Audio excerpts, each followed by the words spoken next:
And we're live. Ladies and gentlemen, thanks for tuning in to Season 2, Episode 12 of the A.live podcast. And I just want to start with this disclaimer that I am not a professional in the addictions field. So take everything on the chin that I'm saying here in this podcast. I mean, I guess. Look, all I know how to do is stay clean one day at a time with the use of a 12-step program and a 12-step fellowship of men and women in recovery who also stay clean one day at a time. And we help each other stay clean.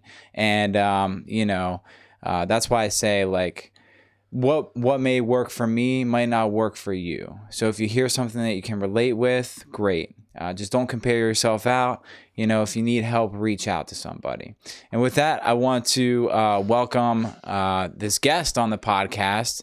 And I know I've been doing these podcasts remotely for a while due to the coronavirus, but I'm happy to report that I actually have my first guest in the studio with me today in a long time. And his name is Brady C. Now, Brady and I have been friends for quite some time now. And, a little backstory is that, he was on episode 2 of season 1 of the A.live podcast, and I'm happy to have him back. Ladies and gentlemen, Brady C. What's up, Brady? Thanks for doing this, man. What's going on? It's good to be back. Dude. Oh, absolutely. You might come in a little bit closer to the mic. There we go. Is this close enough? I think that's good. This is good. Look, don't get awkward, dude. We're live on TV right now. It's only awkward if you make it awkward. That's right. You're absolutely right. Well, dude, yeah, no, seriously. And all joking aside, like, I'm very happy that you're here today, dude.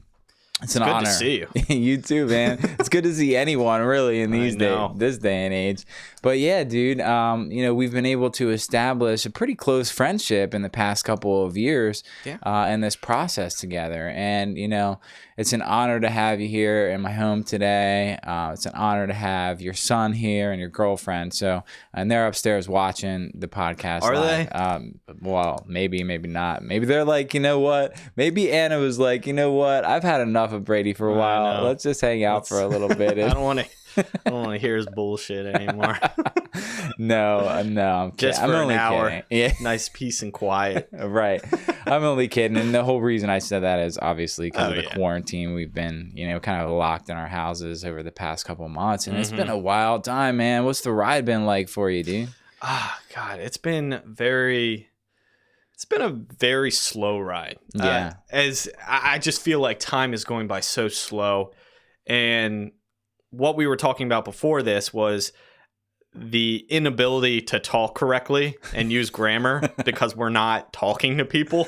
Yeah, it was like we're not practicing. It's like I'm reverting back to my childhood where I didn't really talk to people as well as I couldn't form words together. It sounds like you're having trouble with that right now, I'm having so much trouble right now. I just realized that I'm on the air and I don't know what to say or how to say it. It's all good, man. Yeah. Like,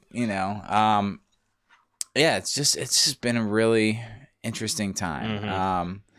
People are locked in their houses. Well, you're not locked in there, but people are staying at home. They're staying safe. They're keeping their families safe. People are only going out for essential reasons. And so, being a new father, which, by the way, congratulations. Thank you, dude. Thank you. It's exciting time in your life. It is. Oh my God. And it actually transformed me into a completely different person. Yeah, I'm sure, dude. Oh my God. I love my son, love my girlfriend, and my God. I can't describe the feeling. The moment he was born. I just completely melted emotionally. Yeah. What was that like? Well, all right. So he was born. So Anna went into labor almost 2 days prior. It was like we were in the hospital for about 18 hours actually before he was born. Okay. And we were sleep deprived. We didn't go to sleep the entire time, and we basically thought like he was going to come out. All right, this time. And I thought he was born at almost 5 a.m. in the morning. I thought he was supposed to be born on January 27th. He was born on January 28th. Okay. So it literally took like 5 hours of waiting. And finally when he was born, after 9 months of, being with my pregnant girlfriend, wondering who this new person's going to be, because this is my DNA. This is a part of me. Absolutely. And I'm like, what is this person going to be like? Right. And, it's the curiosity. Like, I would have dreams of what he would look like. I had a dream, like in my dream, he looks pretty much the way he does right now. And it was really cool. That is cool.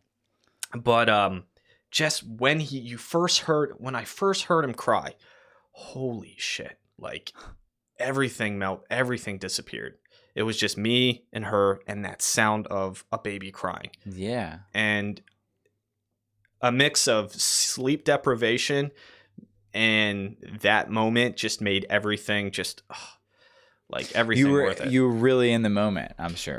I was more in that moment than any moment I think I've ever been in. Really? Like in that moment, I was like locked in, like completely. Everything disappeared. Yeah, dude, it's a beautiful experience, watching your child be born, and I had that experience as well, and I'm so grateful that I was able to be clean and present in the moment, because what was it, maybe like a year and a half prior to that, dude, I couldn't stay clean one day to save my life. Yeah. Literally. Right. I was dying. And here I am watching my daughter be born, and it was such like a miraculous experience. I don't know of a better word really other than miraculous. Yeah. It was a little bundle of joy, a miracle, Right.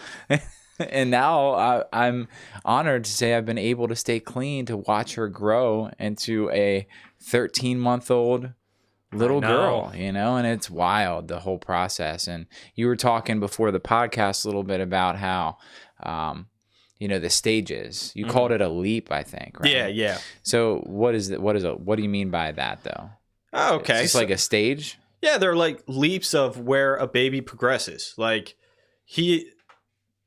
they'll start to, they're starting to grow mentally. So, and their body, and they're unable to, like, it makes them emotionally more unstable because of the fact that, like, in the second leap, he is all of a sudden aware that he's alive. So he's like, holy shit, what is going on? He's not attached to his mom anymore, like inside her belly. Right. That makes sense. He is outside, and so he knows this now. Yeah. He wasn't aware of this for about a month.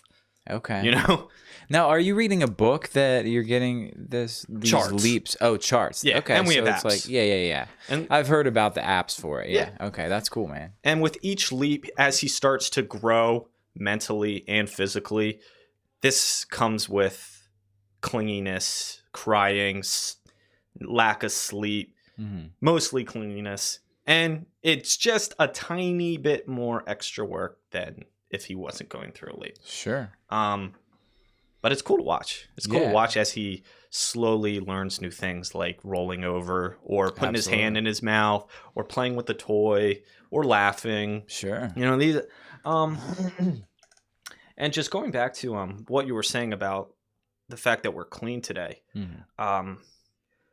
Before I got clean, and even my first few years clean, like, I could not imagine taking care of something else, like someone else. Like we couldn't even take care of ourselves. Yeah, like I didn't even know how to pay a bill, Like, I didn't even know how to look for an apartment. I didn't I didn't even know how to, I still kind of know how to, I kind of know how to cook, but at that point, like, I had no idea how to take care of myself. Sure. Adding a baby into the mix, I mean, it all seemed like everything fell into place. Absolutely. And it couldn't have happened at a more perfect time where we both have clean time. We both worked on ourselves, and we're not only acting our self-interest, we're reaching out and helping people, and it's not all about us. And this is the ultimate sacrifice of, 100%. This isn't, like, it isn't me anymore. Like, yeah, man. It's about him. That's crazy you say that, and there's times when I have my daughter and I'm like, I want to do something for Aaron, because that selfishness and self-centered, it doesn't completely go away once we get clean. We have all these character defects and shortcomings when we get clean that, just because you take the drugs away doesn't mean that those things are going to go away. Right. So there's times where I'm like, I want to do something that Aaron wants to do, but yet I have my daughter and I have to just remind myself, okay, like take this time, be present for her. And then when she goes back with her mom, then I can take that time to work on a song or do whatever else it was that I wanted to do for Aaron, So it's a balancing act. It is. Because in the midst of all this, you have to find you in the process, because you're still growing too. Yeah. And that's one thing I fear. I have a slight fear of, is the fact that I don't want to lose who I am. Like, my goofiness, my sometimes I can have a pretty talkative personality. Like I can hold a conversation one-on-one pretty well. And a combination of fatherhood and quarantine, it leaves me with a sense of nothing to report. You know what I mean? Like nothing's happened. So it's it's like, but so much has happened though. That's the misconception though. Like your baby boy has been growing, and like you've been having all these different experiences for the first time, right? So when it feels like there's not a lot going on because we're at home, well, there is a lot going on. It's just like a lot going on. Yeah, man, and it's beautiful. And you mentioned leaps earlier, and right now my daughter Paisley is in this leap where it's like the clinginess, is there. Like I can't even walk by her from the bathroom to the kitchen without her watching me, breaking down and crying, and she puts her arms out like this, she's like, pick me up, daddy, and you're just like, and I'm like, I just need to put an ice cube in my drink real quick, and she's like, pick your own self up. I'm like, okay, no, I'm just kidding. Yeah, pick your own self. But no, seriously, it's like this clinginess, but at the same time I love it, because it's like she depends on me, know, and it's such a cool thing, I couldn't even depend on myself at one point, right. But she depends on me, and so I have to remember how important that is. But also, she is also developing and learning how to play with toys and how to play by herself and with me, and I play with her and I get down on the floor and we, I push her around in her little train or whatever, but then there's times where she just wants to play by herself. Most of the time she wants to play with somebody. Right. But sometimes she just explores by herself and it's so cool to watch, and I'll just, I'll lay on the couch like drifting away a little bit and just kind of like listen to her play in the background or watch her play from laying on the couch, and that's cool to see too, because she's like not relying on me to entertain herself, and that's a cool thing to see now. That's definitely got to be it's interesting, nice feeling, because like you really see her personality shine that way. You see how it's like she's developing and she's learning like different shapes, and she's trying to learn words, and she's holding the spoon herself, and like, whatever she's eating, she'll take the spoon, and sometimes like, she'll hold the spoon the wrong way and it won't quite make it to her mouth, but she's learning, and she's learning. I brush her teeth every day. She's learning to hold the toothbrush and like bring the toothbrush to her mouth. Now she can't stand when I like brush her teeth, she'll like clench her lips shut, but it's cool. Like when I get in there and I do brush her teeth, she's like, she hates it. But then I'm like, all right, we're all done, and she's like playing with the toothbrush. So, that wasn't so bad. Yeah, it wasn't so bad, right? But there's all different kinds of like milestones we're going to experience, man. It's beautiful to be present in the moment and recovery to experience those things, man. So, I know. But yeah, man, like wow. Your clean date is actually on my birthday, now that I remember, right? July 27th. You missed that ball last year when you went somewhere for your birthday. Yeah, I was like, man, well, I haven't celebrated my birthday clean in years. I mean, but that's not an excuse. I'm just well, look, dude, as long as meetings are open this year, like I plan on being at your anniversary. Yeah, so I am set to celebrate on August 8th. Oh, you are? Yeah. Right now it's scheduled to be on Zoom. Oh, really? Okay. That's going to be weird. I actually just shared a meeting 2 nights ago on Zoom, my first Zoom meeting. Okay. And it's actually kind of nice. Yeah. Because, well, it's good and bad in a way where, you know how you kind of want to make people laugh in your message? You don't have that. You don't have that. So you think you're hearing crickets in your mind.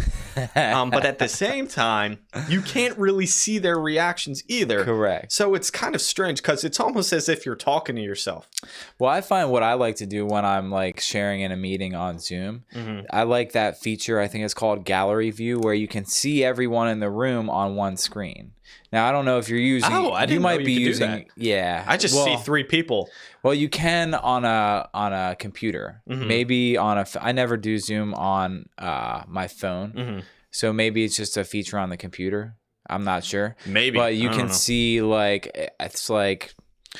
I don't know it's like. Yeah, I want like 100. It could be 100 people in there. Well, I attended Chad C's anniversary there, and yeah, it was a lot of people, and you know, well, that could be intimidating. You know? Oh yeah, definitely. Yeah, absolutely. I mean, I don't know what's more intimidating. I feel like it's more intimidating when you're in a Zoom meeting of 100 people than when you're in the same room as 100 people. Sort of. I personally think standing in front of a bunch of people is more intimidating. Okay.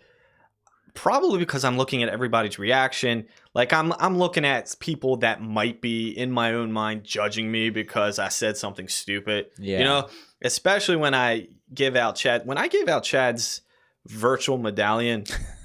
right. I felt like I was in the zone. I was locked in because there was nobody there. Okay. You know, I mean, I don't know. I'll tell you one thing that I do. Okay. So if on my screen there's like 3 people, and I'll just see somebody going like, yeah, right, or right, like, right. Right, right, and that means you just drop some fire. You just drop some spiritual fire, and so I just keep talking to that person. I'm like, okay, all right, that guy gets me. I'm just gonna. And I think that's where you and I may differ, or maybe you can relate to this. But I feel like it's easier to captivate the room when they're in the same room with you, and I will get more distracted on Zoom when I look around this screen with 20 people on, and it looks like no one's really engaged. Right. Rather than when I'm in the room with 100 people, and they actually look engaged. Right. You know, right. I think that's why I think it's easier to share in a group of people. That and you're definitely right there. People are definitely more engaged in the room. Yeah. People, I mean, there's so many distractions going on. Like when I was sharing in a meeting like 2 nights ago, somebody wasn't on mute and ended up having like 2 kids screaming and running around. And it just completely broke my concentration. I was just like that shit does not happen in a meeting. That sucks. It will not often, not often. Sure. But people are less locked in because I find myself pretty tired in a Zoom meeting. Like I get like I'm laying in my bed, and I'm just kind of tired. I don't have the luxury of, all right, after this meeting, I'm just going to go outside and vape and talk to a few of my guys and just like go from one crew to another. Like there's no, like you get off the phone and then you're still with you and you. Yeah, it's different in that sense, but you can hang out. They still do the meetings after the meetings with Zoom, This is true. So, but yeah, usually, and that's the thing, but usually by the end of the Zoom meeting, I'm just ready to hang up and be done. Right. And but honestly, dude, I'm grateful for Zoom because I was thinking to myself, even though I don't attend a ton of meetings on Zoom, I hit like 2 a week. That's my goal. If I can do 2 Zoom meetings a week and then supplement my recovery with other things that, help me in my process, like calling you or calling another guy in my network. If I can do those things, then that's enough for me. And that's why I said in the beginning of the podcast, if two Zoom meetings may work for me, but it may not work for you. So don't take my suggestions. I'm not a professional in the recovery or addictions field. You know what I mean? Right. So I like to throw out that disclaimer too, because in this day and age, people can sue people for anything, and it's like, well, I don't want somebody to come along and be like, well, I watched Aaron's podcast and he recommended this for my recovery, and this is what I did, and I ended up using. And so, I'd be like, can you take some personal responsibility? Oh, boom. That's that spiritual fire right there. I guess. Or I'm gonna get sued. Or just common sense, take some personal responsibility. Oh my God. Yeah. That would be so petty. So petty. If that were to happen. But in this day and age, you just never know. You gotta be careful, You're just an addict who stays clean through exactly a program. Yeah, man. But what I was saying was that, I'm so grateful that where would our 12-step fellowship be if it wasn't for Zoom? Imagine our 12-step fellowship just stopped for 2 months, right? And then all of a sudden we have to come back together when they open up the facilities where we meet, and we have to reconnect, get back into the business meetings, and it's like, well, we haven't paid rent for 2 months. So now they're not even letting, if all communication ceased within our 12-step fellowship during this quarantine, and then all of a sudden we try to start it up again. That's what I mean. I'm so grateful, it's it is definitely a nice mediator between no meetings and meetings. It's perfect. It's absolutely perfect, because without Zoom, people would have to reach out more, but that can be hard. That can be hard for a lot of people. Yeah, man. And shoot, God knows where. It's been almost 3 months. That's crazy to think, man. Where's 2020 gone, right? Yeah, this is a great year. This is a great year. Are you being sarcastic right now? Yes, I'm being very sarcastic. So the thing that I'm holding on to is the fact that this is not permanent. We are going to get through this. Yes. Zoom meetings is good to hold us, hold on for a while everything gets situated back to meetings again. But this thing is not a zombie apocalypse.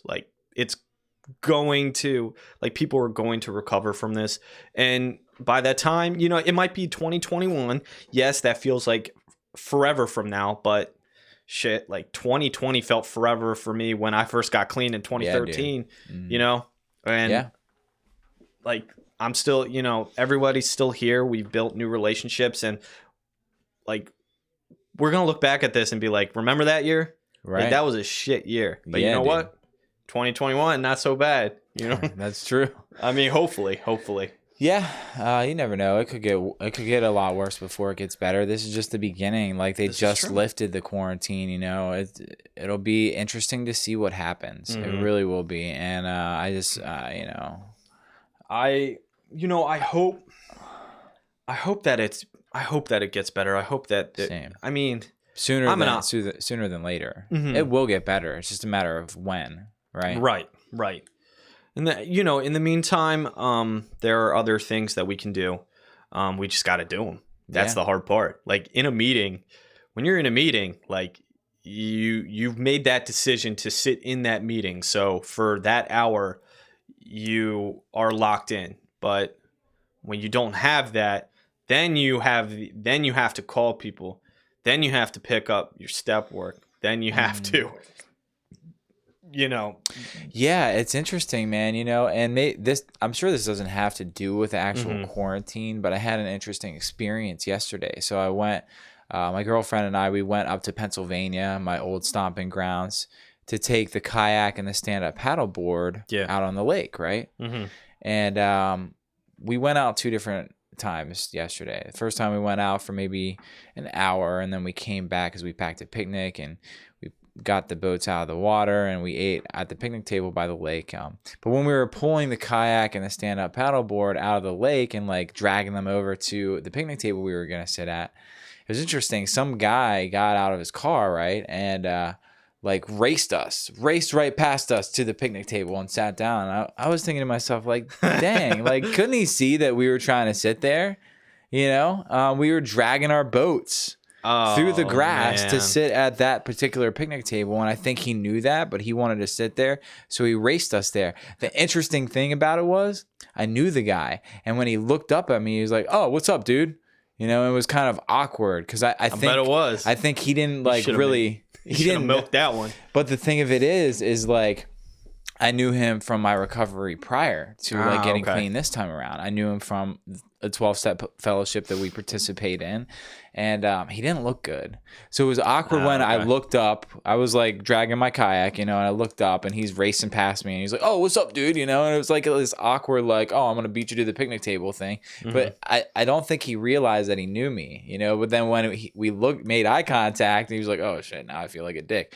Well, I looked down, like he didn't look good. He lost a lot of weight, I was like, man, So we ended up going to the next picnic table over, So we had to drag our boats even further, and I was like, what the heck? Why couldn't this guy that has a Pepsi in his hand, not go a little bit further, And if he ends up coming across this podcast episode and hearing this story, like, come back, dude. You don't have to be out there. But anyway, I ended up like talking to him, keeping distance, and I was like, what's up? So what's up, man? Like, how you been doing? Are you still in the program? And he said, no, I smoke weed and I drink here and there. And I was like, okay, well, we're going to go back out on the lake. Hey man, it was good seeing you. Take care. And that's when I like ended the conversation. I don't want to participate. Like, I could have done a little bit better at encouraging him to come back maybe, but I kind of just like, I had to protect my own recovery at that point, and I knew him from being clean before, but he didn't look clean anymore. So I was like, okay, well, it was interesting, to come across that. This is where we just have to love people for where they're at, in a sense where we can't ever get people to stop using and return, Correct. They have to want it. Yes. It's attraction over promotion. I've talked about this before earlier in the season. Right. I can, the thing that got me to the rooms wasn't the fact that my brother, who was my predecessor, my little brother it wasn't the fact that he just kept badgering me to go to a meeting, go to a meeting, go to a meeting. You're fucking up your life. Go to a meeting. It wasn't him. It was the way he was. It's the way he was living his own life. And I had to find my own pain to finally make that decision and surrender. And it's one of those moments in my life that I remember like it was yesterday. Even though I was completely blasted, I still remember that feeling of like I was done. Like I was ready because I couldn't live like this anymore. It wasn't the constant badgering of my parents, my ex-girlfriend at the time, my brother, and everything else in between. It was that spiritual bankruptcy that I felt that finally gave me the willingness to do what I needed to do.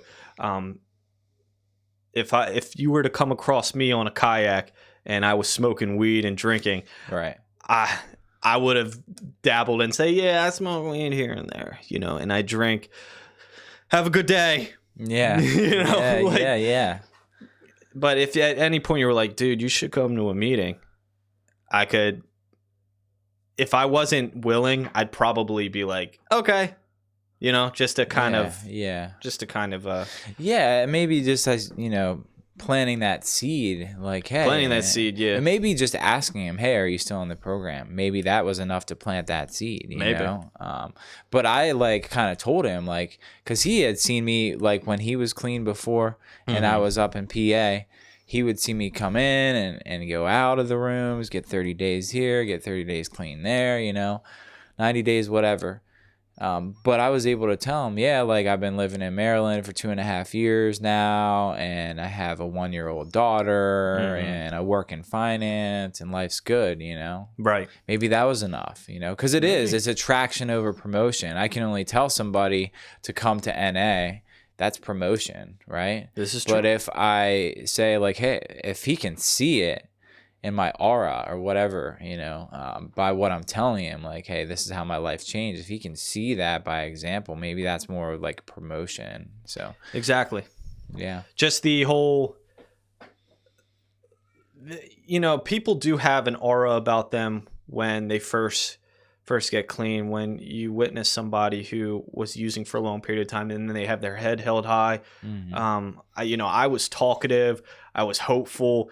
I mean, I tried to pursue after I got out of rehab, I realized that I loved baseball, and I played baseball for about 12 years. And I literally joined a semi-pro baseball team. There was no tryouts.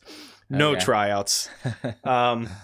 And there were actual professional baseball scouts there. But I ended up thinking, I was like, I'm going to pursue a career in professional baseball. Okay. Like, that's how pink clouded I was. Like, I was honestly up here. Brady, I can see that. I can see you in the baseball jersey with a wad of, wad of tobacco. Spitting, Big League Chew, actually. Oh, the bubble gum? Oh, hell yeah. That was the shit back in the day. That was. Yeah, I mean, there were actual, I was, after a while, I was like, what the hell am I doing here? I mean, these are actual ex minor league. I faced an ex pitcher from the San Diego Padres. Really? Yeah. Okay. And I was like, what the hell am I doing here? Are you serious? Oh, yeah. I was like, how did that guy not get in the pros? His career, he wasn't good enough. I was like, so he's not good enough. Oh, hell no. I'm done. I ended up quitting. I was just that's crazy. I mean, I love baseball and I play softball. I'll play softball, pick up softball here and there, but it was not fun. It was not fun seeing an actual ex-San Diego Padres pitcher throw submarine pitch. I don't know if you know what a submarine pitch is. I do not. It basically sideways. It's sideways, and it ended up being a curveball, and oh my God. Well, gave me nightmares. I mean, it sounds like you just like to have fun playing baseball, And I also felt like, I felt like when I got out of treatment, the feeling that I had was I wasted a lot of time doing nothing, doing a bunch of bullshit. So I'm still young. It's not too late to pursue my dreams without even really taking into consideration what those dreams actually are, because I was what? 30 some days clean. I didn't know who still didn't know who I was. It kind of goes back to what you were talking about earlier, and you don't want to lose a sense of yourself just because you have a son now. And it's we're in recovery. We're still finding out who we are. I don't care how long you have clean. You're still developing. As long as you're not using and putting another one in you, you're constantly changing, right? Constantly. But I think that's important how you said, you don't want to lose yourself in being a father, because you're not just a father, right? You're all these other things. You're a guitar player. You're a manager at the company that you work for. You're a friend. You make great jokes, well, you make me laugh. That's all I need. That's fine with me. Yeah, and that's the thing, it's for so long I chased the idea of being a professional audio engineer, professional musician, and it's at what point do I just humble myself and realize, all right, it could still happen. It could still happen where I'm sitting in the studio and recording somebody that's big league chew, but yeah, you know what I mean? When can I just be okay with it being a hobby? I don't have to be this super producer that these famous artists go to for beats or to record a song. I don't need that. I was just in the studio on Friday here with Lena recording a song, and that's all that I needed. That was enough for me, Brady. Just being able to express myself creatively, with my girlfriend in the room encouraging me. That did so much for I don't know if it was my ego. I don't know if it stroked my ego. If it did, maybe okay. a little. Yeah, maybe a little, but I think it was just more satisfying getting some of that pent up energy that I've developed during this quarantine, get it out, Right. And that's cool. I use it as a tool to help me in my recovery today, doing the music or whatever. So it's just a hobby, It's a hobby. It's an outlet. Amidst all the chaos and the work and the taking care of your daughter and doing all kinds of other stuff. You gotta be able to maintain those hobbies, and have an outlet, or else you're gonna go crazy. Yeah, bro. I mean, for me, I have so many different things. It's between riding my bike, kayaking, making some music, playing some drums, whatever it may be, writing, creatively, or in my step working guide, which I need to do more of, if I'm honest. Writing. Yeah.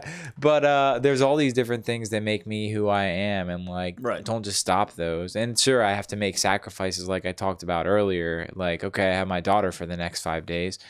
Like, pay attention to her, be present for her.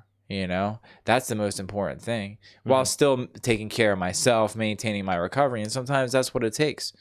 Sometimes it takes me asking Lena if she can watch Paisley for an hour while I do a meeting down here, so that I can maintain that healthy mindset and continue on with my recovery, because sometimes it's crazy. We got two girls here, one's 11, one's a little over 1 year old, and 5 days in a row with them after working from 9 to 5 Monday through Friday, and sometimes I need that reprieve doing the meeting. Sometimes it's overbearing, and I try to remember that Lena needs that too. Right.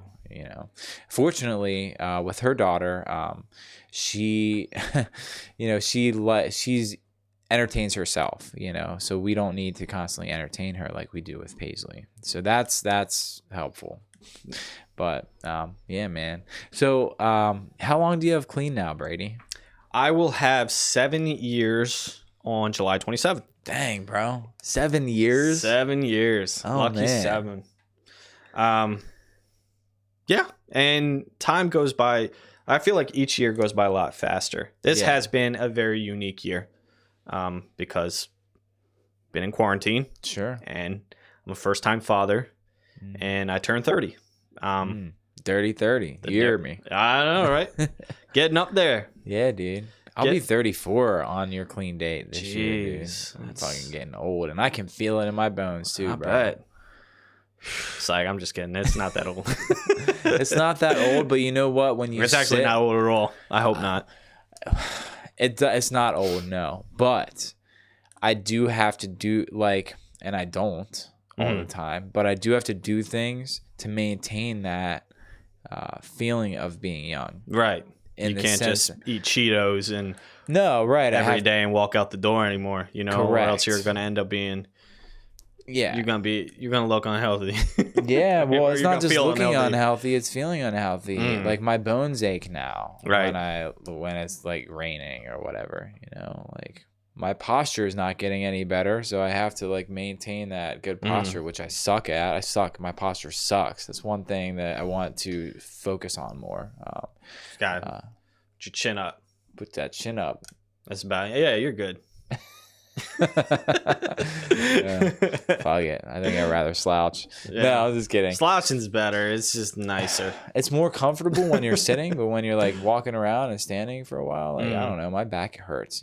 I find after having Paisley for a couple of days in a row, I'll by the end of it, dude, since I said, she puts her arms up and she wants me to pick her up all the time. Right. By the end of it, my back hurts, dude. Right. My back hurts. I I bet need it to does. work out and do all these things to maintain health when you get a little older. I haven't gotten there yet. Connor is still pretty light. Yeah. Yeah. He's 3 months old. He's little. I can still just hold him on my arm and just carry him around Sure. he's a little baby. Yeah. He's what? I think he's 14. Gotta be 14 pounds, maybe. Yeah, dude. 14 or 15 pounds. And he's adorable, man. I can't wait Thank to spend some time this afternoon with you guys and see what his Same. personality is like. So yeah, you guys just got here right before we went live. It's been a little over an hour now. But yeah, what else is going on in Brady's life and your recovery? Oh man. Talk about it. Let's see. Don't just talk about it. Be about it, short. Shit. This is a weird time to be on the podcast. I mean, I'll tell you one thing that's different. I've been a boss for over a year. Bro, you've been a boss your whole life. I haven't felt like a boss. I appreciate that, Yeah, but man. nah, I am a manager at a. We used to work together, Sure. and now I transferred. I left you. I'm sorry. No, dude, straight up. I had to look out for self and further my career. Unreal. I know. I ain't heard any dad jokes in a long time. I'm sorry. It's funny. I haven't been telling him. right there. I haven't been telling him. Like, I was telling him a lot before I was a dad. Now that I'm a dad, I ain't got no jokes, bro. Yeah, that's true. That's one thing. When I became a dad, dude, my stand-up career went down the drain, bro. That's ironic. You would think you'd have those jokes now. I since know. you're a dad. Super ironic. Before you right? were not a dad and you did all these dad jokes. Yeah, dude. So it's wild. I feel like I'm more cornier than ever with my dadness. I feel like I could wear New Balance shoes right now and be like, actually, that's some good mulch. You know? No? I got you with one. Hold on. Within minutes, the judge knew what the murder weapon was. Okay. It was a briefcase. Oh, man. How's that one? That was pretty good. Let's not analyze it. Let's move back. What were we talking about just a minute ago? I was talking about being a boss. Oh, yeah. Like you've been your whole life. Yeah, exactly. Boss. Except now I get paid for being a boss. Yeah, dude. That's the difference, right? That's just the difference. It kind of been sucking these days. What are the chances that your coworkers are going to watch this? Slim to none. Slim to none? I would be surprised. Oh, man. Here's the thing. If my coworkers do watch this, please let me know on Tuesday morning. Because I don't want to talk trash because my boss. So your boss's boss, my boss, has been in quarantine with me for 2 months. Normally she visits other places, but I've had to. Hold on real quick, dude. I just got to say, it feels like an Oprah episode right now. You're a boss. You're a boss. You're a boss. Everybody's a boss. Right. Look under your chair. Yeah. I'm sorry, dude. No, it's cool. So I basically, it's been a process for me because my nature is very reserved and non-confrontational, and I want everybody to like me. So I'm just going to be nice all the time. I had to literally adjust my persona to employees to not have them walk all over me because that's what was happening at the very beginning. Okay. And management, it was an adjustment to say the least. Like now I give my employees some shit if they're not showing up to work on time. Like I had a meeting yesterday. Well, you have to. But it's a lot. It's different. Especially for me being non-confrontational by nature. Sure. Because I don't want to piss people off because I don't like that uneasy feeling in the branch. Sure. But like if people are on their phones or they're just not doing what they're supposed to be doing, like I literally have to constantly maintain the office morale and make sure that everybody's doing what they have to do. It's fucking exhausting. Yeah. Because I used to be able to just have to look out for me, my production, doing what I need to do. I never had to oversee anybody else. Yeah, keeping your side of the street clean. Now it's like you have to help everyone in your branch keep the whole street clean as a whole. Right. So that it makes so that your branch looks good. Right. You know, so you guys are producing and doing what you're supposed to be doing. Mm-hmm. So, yeah, I can imagine, dude. It's probably difficult. Yeah. Yeah. And it's cool seeing my name on mailers. like people send me text messages like, you sent this and it's got my signature on. It's not actually. I didn't sign it, but sure, it's like a computer generated font. Yeah. But people will like send me text messages from time to time, be like, "There's your hey, is that you?" Yeah.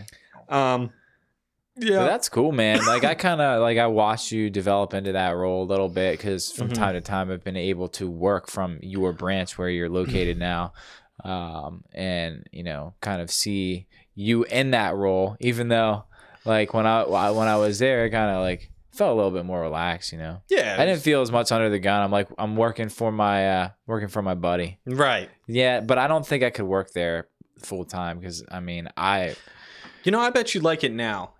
You haven't been there in a while where the morale has definitely changed a lot.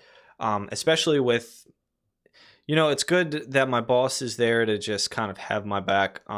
Sure. But if anything's in line, she sends me a freaking nasty email. Yeah. Like tell your employees to get off their phone. Ooh. And I'm just like, Michelle, they worked their ass off today. Can you just shut the fuck up, man? Oh. like that's what goes on in my head, which is why I'm asking you. Yeah, nah. If your coworkers are gonna be even watching so, this. Man, it's just I'm just like, God damn it! Can you just shut the fuck up, please? like you're saying, Office Space, like lumber, Yeah, I'm gonna need you to go ahead and come in on Saturday, and that'd be great. Could you finish these TPS reports, please? Thanks. That'll be great. Okay, thanks. Yep. Office Space. At least we're not in cubicles. yeah, that's true. Well, we kind of are. The desks are shaped as L's. Sort of. Yeah. So it's like an open square. Right. Well, that's how a cubicle is anyway, but we don't have the walls. Yeah. Mm-hmm.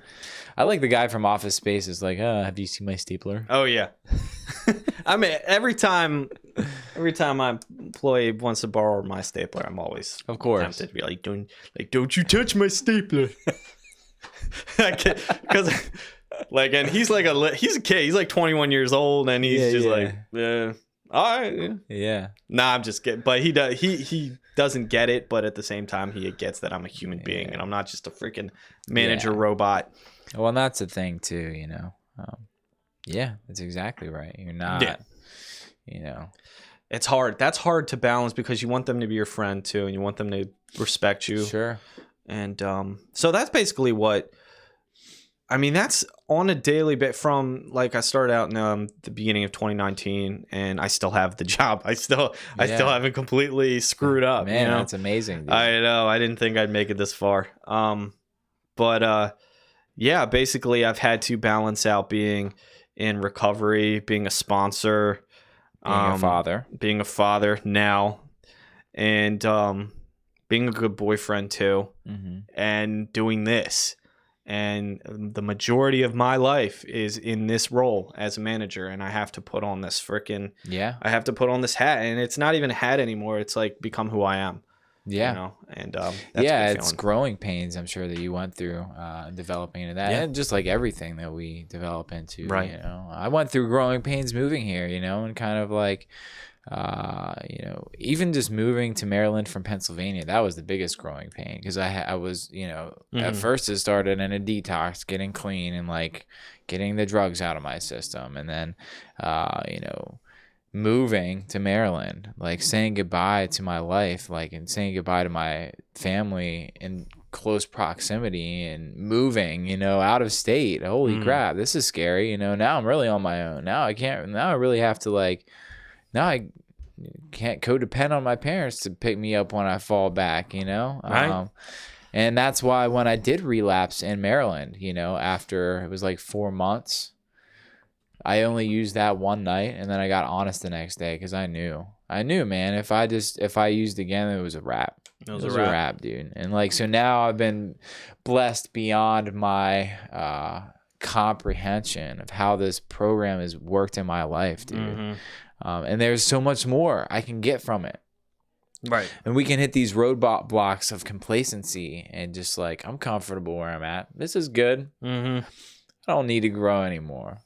Until something happens and you're like, I need to grow a little bit more now. Yep. And then it's because that change happens outside the comfort zone, right? So we gotta we're gonna stay comfortable and not grow and suffer the consequences, or we're gonna get out of our comfort zone, make a change, be uncomfortable for a little while. That's right. I like the second. I think the second one sounds more appealing to me now. Oh, definitely.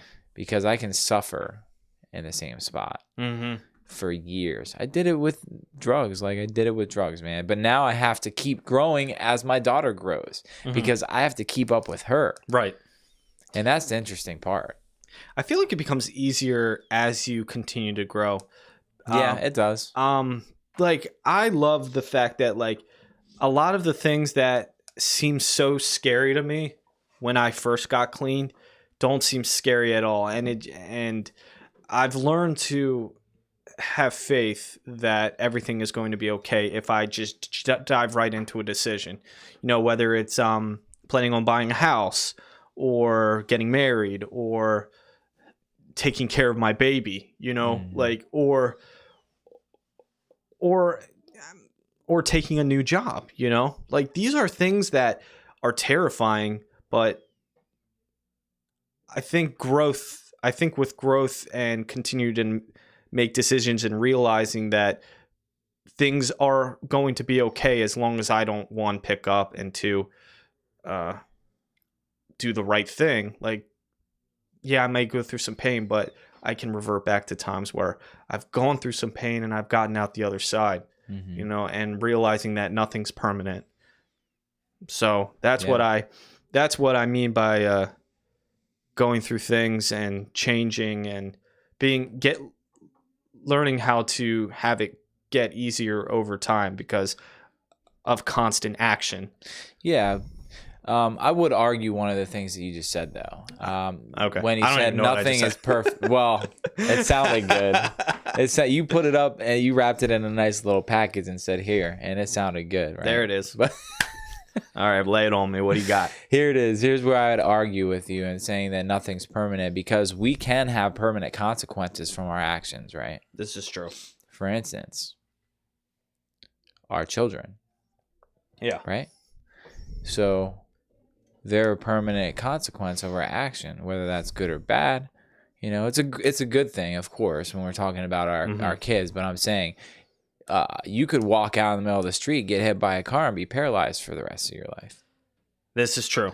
So you can have permanent consequences from your actions.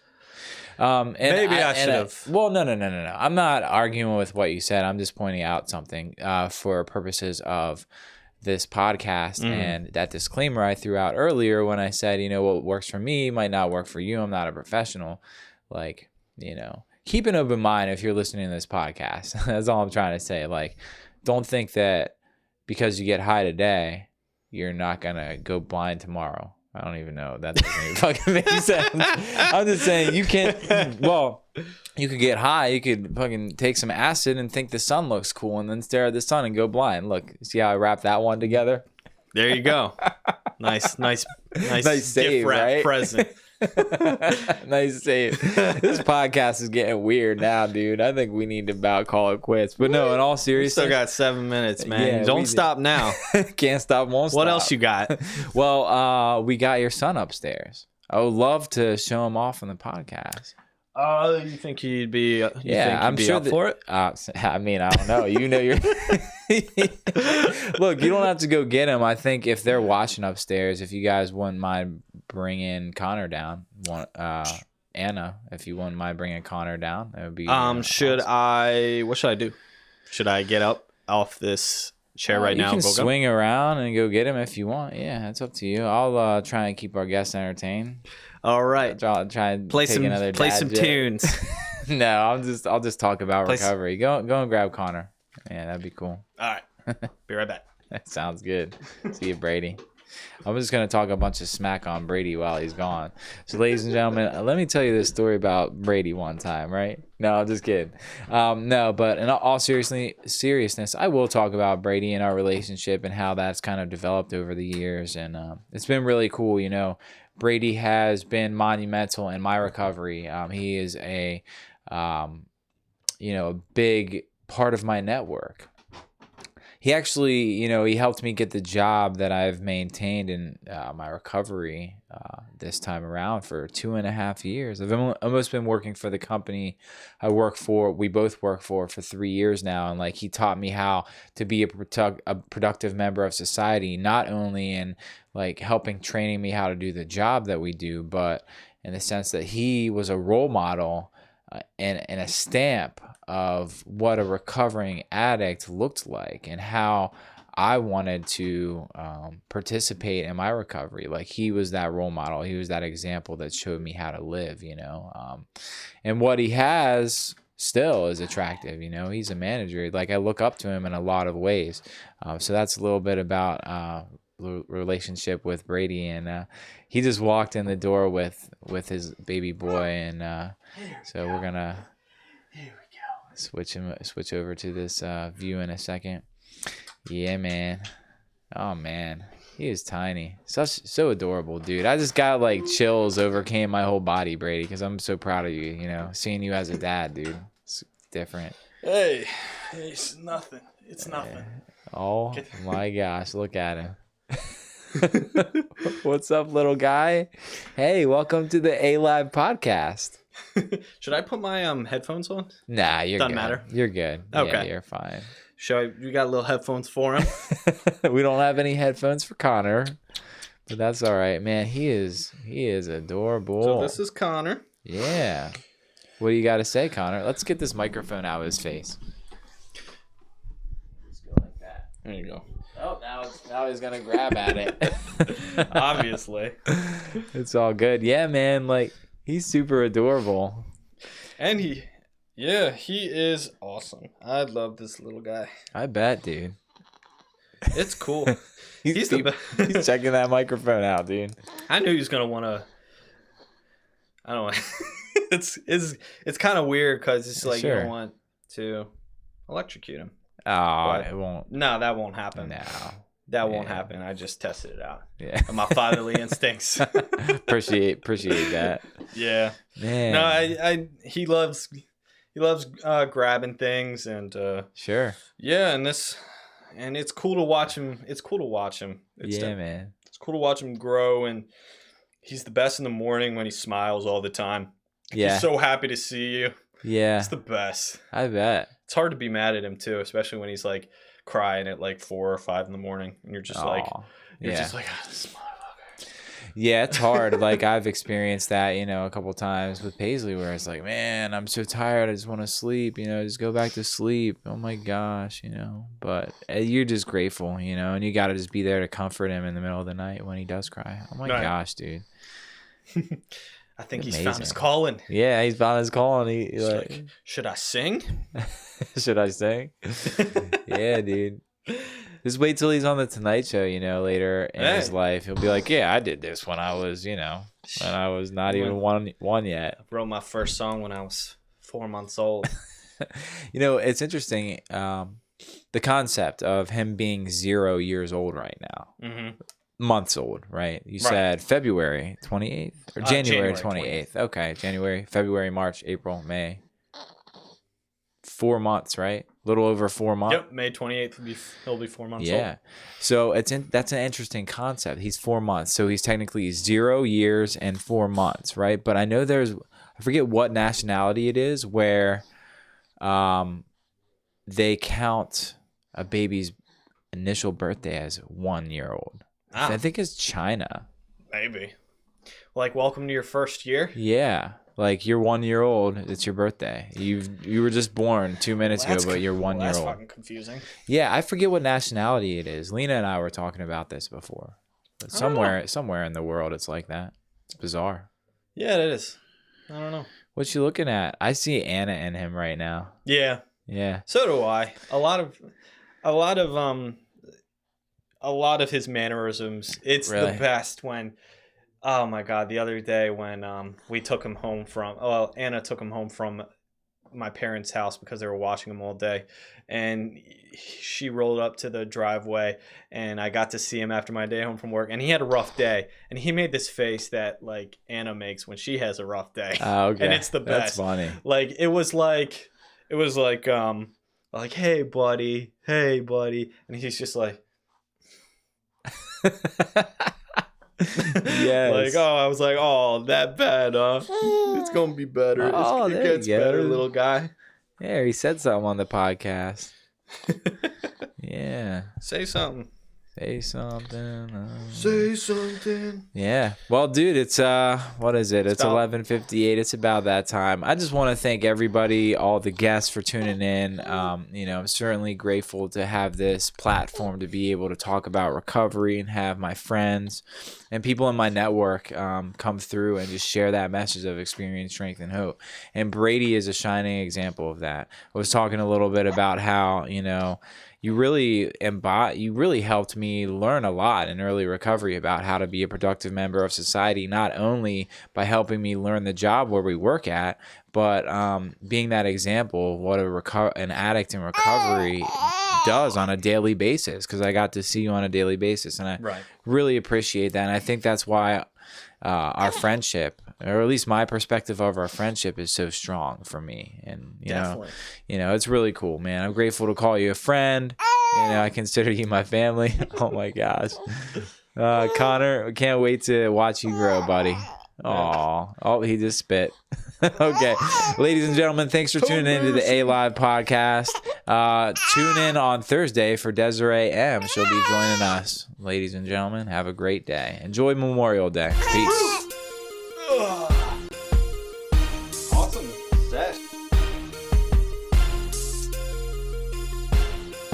Subscribe now at A.live Panda on YouTube.